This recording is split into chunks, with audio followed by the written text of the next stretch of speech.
Inquisition and witch hunting. How fear changed Europe. The fire crackled, consuming dry wood with an insatiable hunger. Shadows danced across the faces of those gathered, their expressions a mixture of fascination, fear, and righteous indignation. At the center of it all, bound and trembling, stood the accused. A woman who, only days ago, was a respected midwife, a healer, a neighbor. The verdict had been swift, the judgment unquestionable. She was a witch, and witches, as everyone knew, had to burn. Chapter 1. The Birth of Fear. Centuries before Europe was engulfed in the flames of witch hunts, the foundation of fear was already being laid.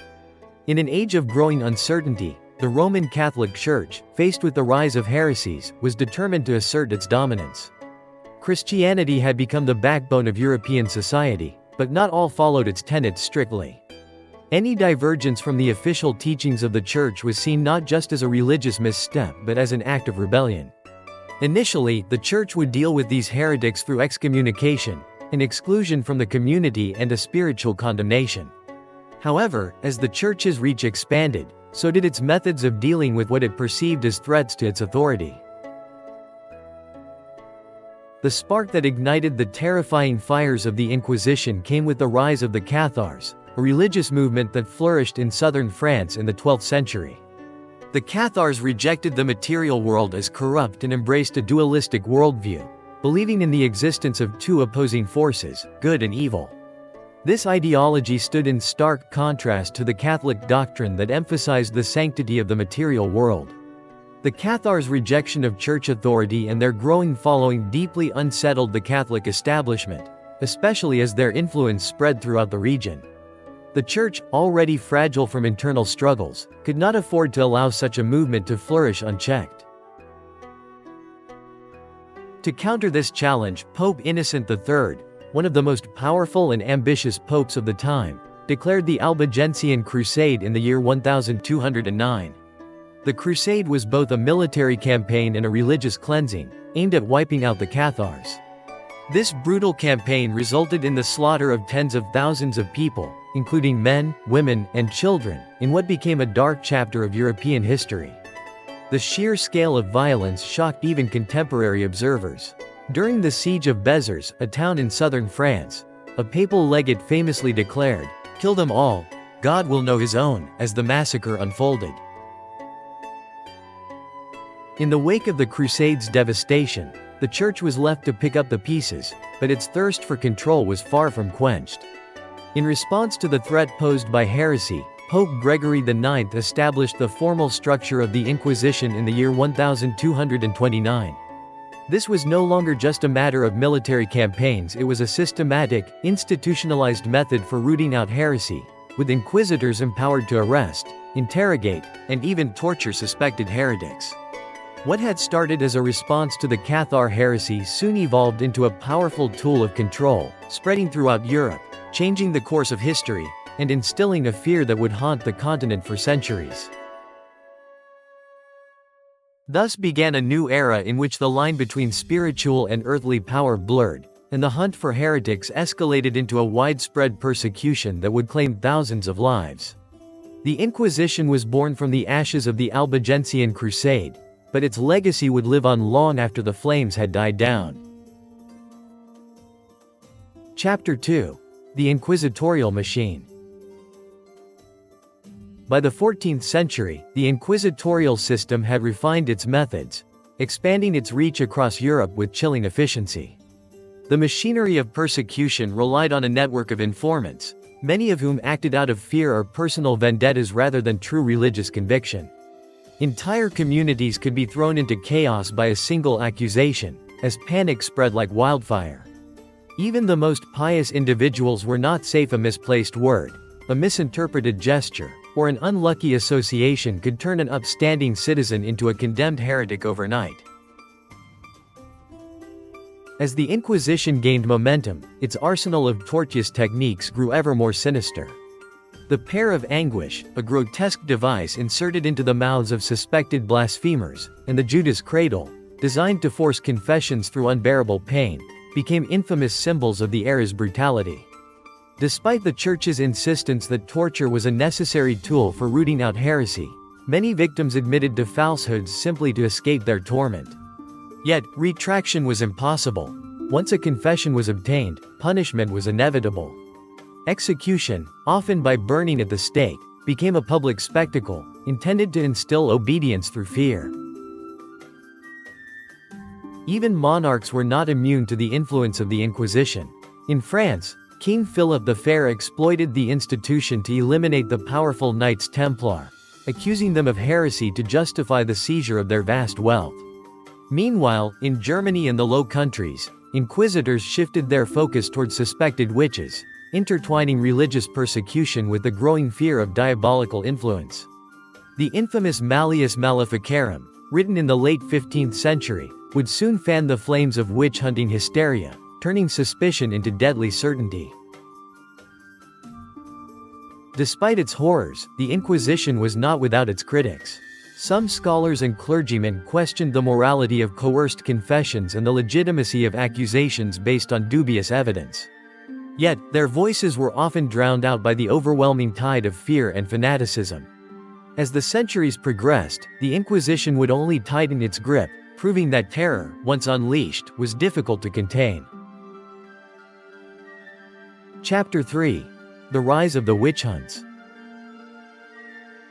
The book's influence was immediate and profound. Courts across the Holy Roman Empire, France, and Switzerland began adopting its recommendations, often with terrifying consequences. Women, particularly those who were old, widowed, or otherwise marginalized, became prime targets. The hysteria escalated as accusations were frequently based on little more than rumors, grudges, or misfortunes such as failed harvests and sudden illnesses. By the early 16th century, entire villages found themselves gripped by fear, as neighbors turned on one another in desperate attempts to prove their own innocence. The methods of interrogation were brutal. Suspects were subjected to excruciating torture, including the strappado, where victims were suspended by their wrists, and the ordeal by water, in which the accused were bound and thrown into rivers. If they floated, they were deemed witches; if they sank, they were considered innocent but often drowned. Such tests, rooted more in fear than reason, only fueled the cycle of accusations. By the middle of the century, secular courts had taken up the cause, conducting mass trials that often ended with public executions by fire or hanging.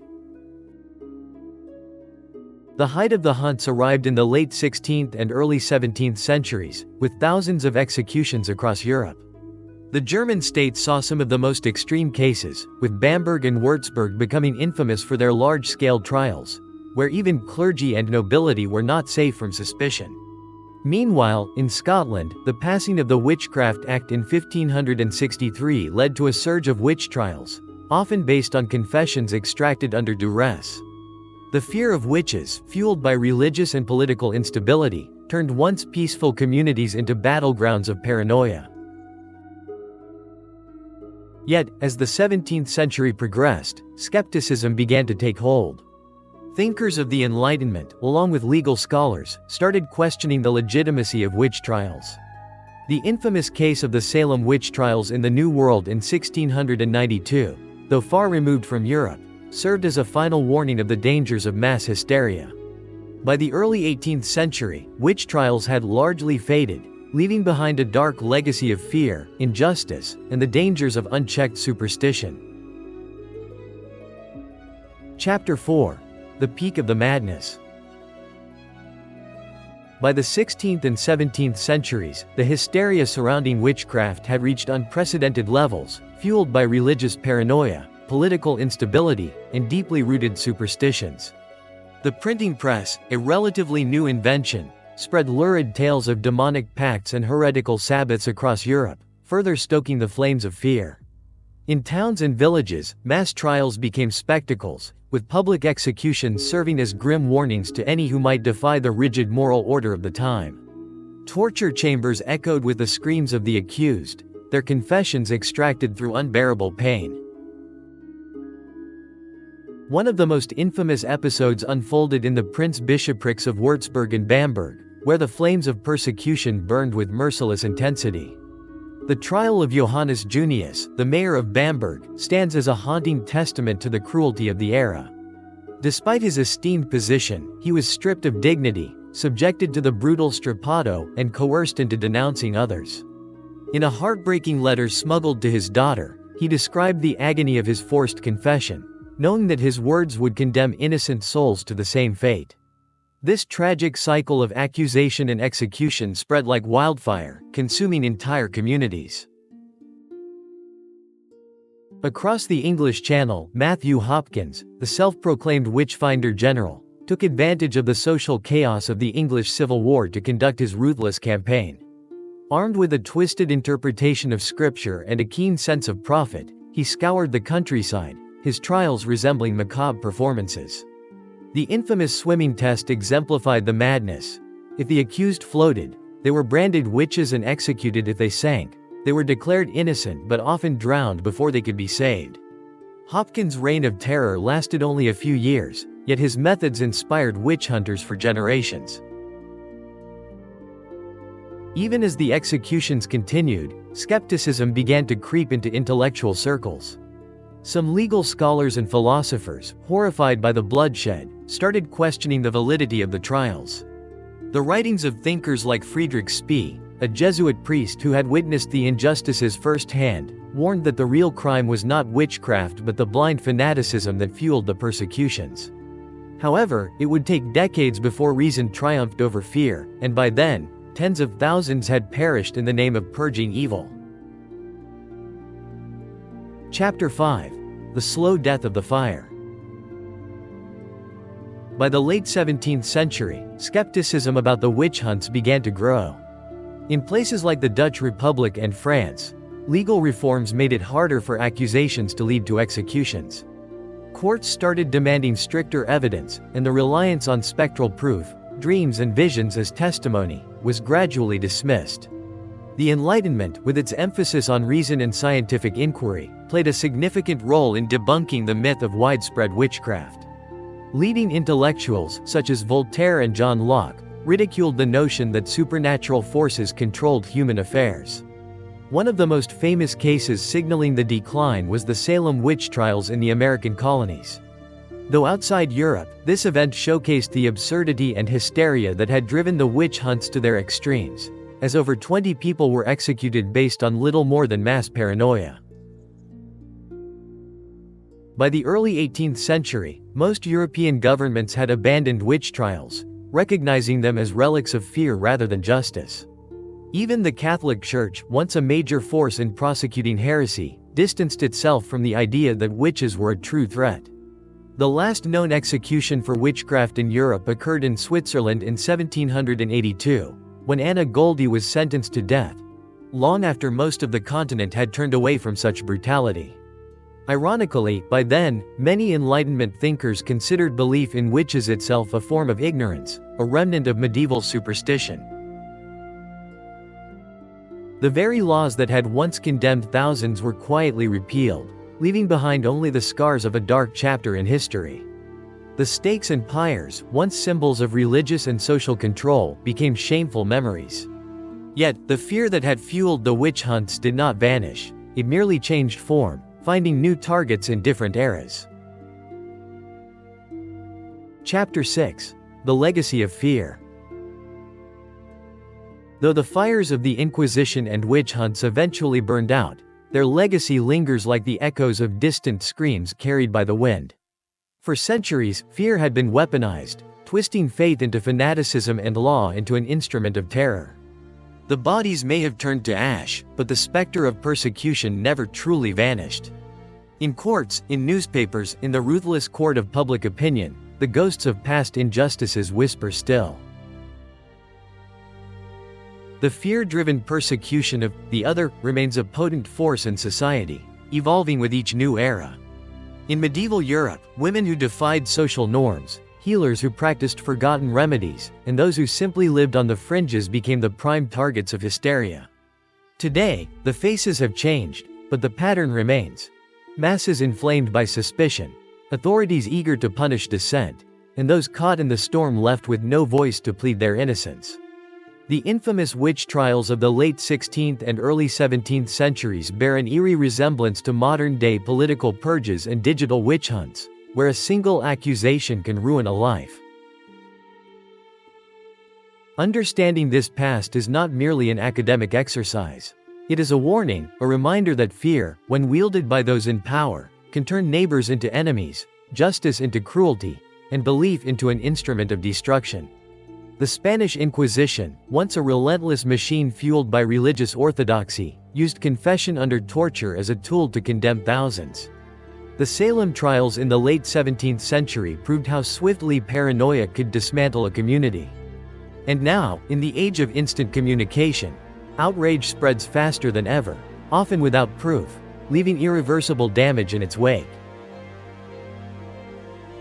As we reflect on the history of the Inquisition and the witch hunts, one question remains. In what ways do we still allow fear to dictate justice today? When we judge without evidence, when we condemn without trial, when we let panic override reason, are we any different from those who once gathered to watch the flames rise? And that's it, thanks for watching. If you enjoy exploring historical worlds, be sure to like and subscribe so you don't miss out on more exciting stories.